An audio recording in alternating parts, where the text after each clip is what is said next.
Hey guys, welcome back to my channel. Today, I am going to talk about Cinderella 3, A Twist in Time, and why it is one of Disney's best sequels. Disney actually made 2 sequel movies for Cinderella, which is no surprise considering how successful the first movie was. And they are entirely different. Cinderella 2 isn't structured like your typical movie. It is more of a series of short stories about Cinderella's adventures after she becomes a princess and moves to the royal castle. And while there were some funny and endearing moments, Oh, thank you. I never dreamed I could be this happy. Oh, how You see, dreams do come true. it was also a bit messy, chaotic, and at times all over the place.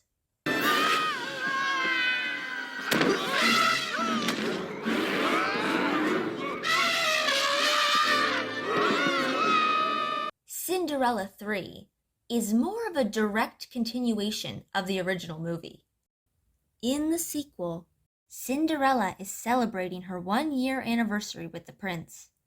Their happiness is soon cut short, however, when Cinderella's stepmother and stepsisters steal the fairy godmother's magic wand and use it to turn back time and make the glass slipper fit Anastasia's foot so that she can marry the prince instead. With the help of her animal friends, Cinderella must then venture to the castle and get the fairy godmother's wand back to fix everything. Now, there are various reasons why this movie is a good sequel and worth watching, but I have kept it simple and narrowed down 3 main reasons that I think best explain why this movie is so great.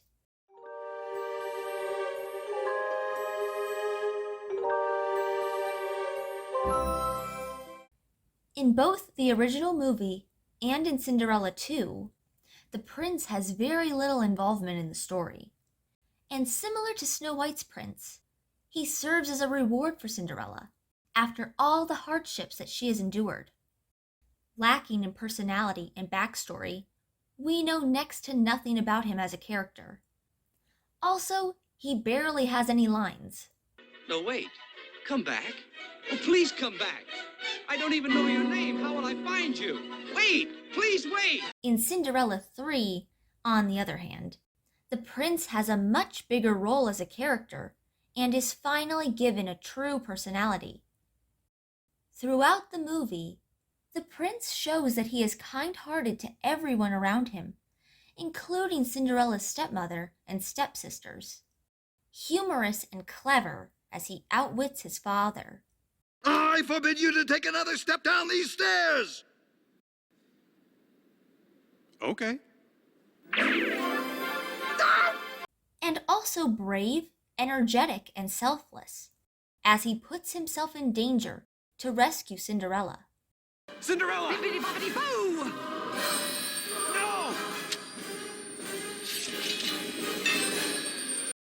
We also learn more about the prince's backstory, as he reveals to his father that he wants to have a loving relationship as true as the one his parents had shared. Developing the prince's character enhances the plot and helps the viewer to form a better connection with the character.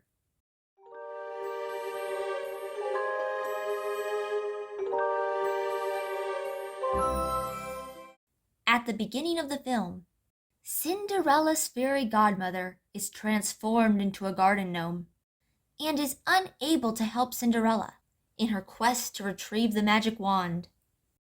So Cinderella must take matters into her own hands to make things right. This movie opens up a whole new side to Cinderella. She is courageous and resourceful as she sneaks into the castle, is chased by royal guards, and is sent off on a perilous carriage ride by her stepmother, which is eerily parallel to the magical carriage that the fairy godmother gave to Cinderella on the night of the ball. But amidst these obstacles, Cinderella still continues to express the same qualities that she has had since the very beginning: her kindness, optimism, and hard-working nature. Now, some people may go as far as to say that Cinderella wasn't as strong of a character because she relied on magic to make her dreams come true, instead of working towards them herself.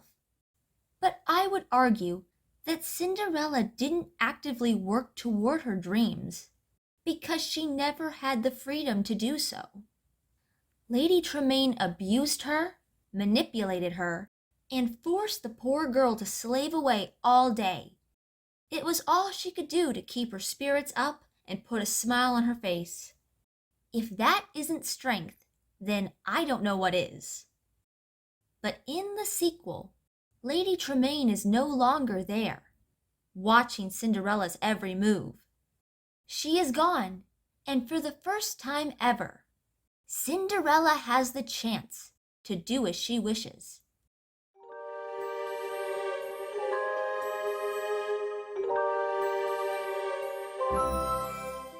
In Cinderella 3, one of the main messages to take away from the film is that not even magic can conquer true love. Cinderella and her prince's love for each other was tested time and time again, and yet, through it all, their love remained strong. When Anastasia first arrived at the castle, the prince knew immediately that she was not the girl that he was looking for. Lady Tremaine put him under a spell to forget the girl he danced with. But the spell was not strong enough to keep the prince from remembering Cinderella, like the way it felt when he touched her hand. Why, I was sure it was Anastasia last night. But, well, just now when I touched her hand, I felt nothing. Another message that this film conveys is to stay true to yourself. When her plan to tear Cinderella and the prince apart fails, Lady Tremaine uses magic to make Anastasia look like Cinderella, to trick the prince into marrying her. But Anastasia is unable to go through with it because she wants someone to love and accept her for who she is, inside and out. But I want someone to love me for me. Anyone can learn from these messages and apply them to their daily lives.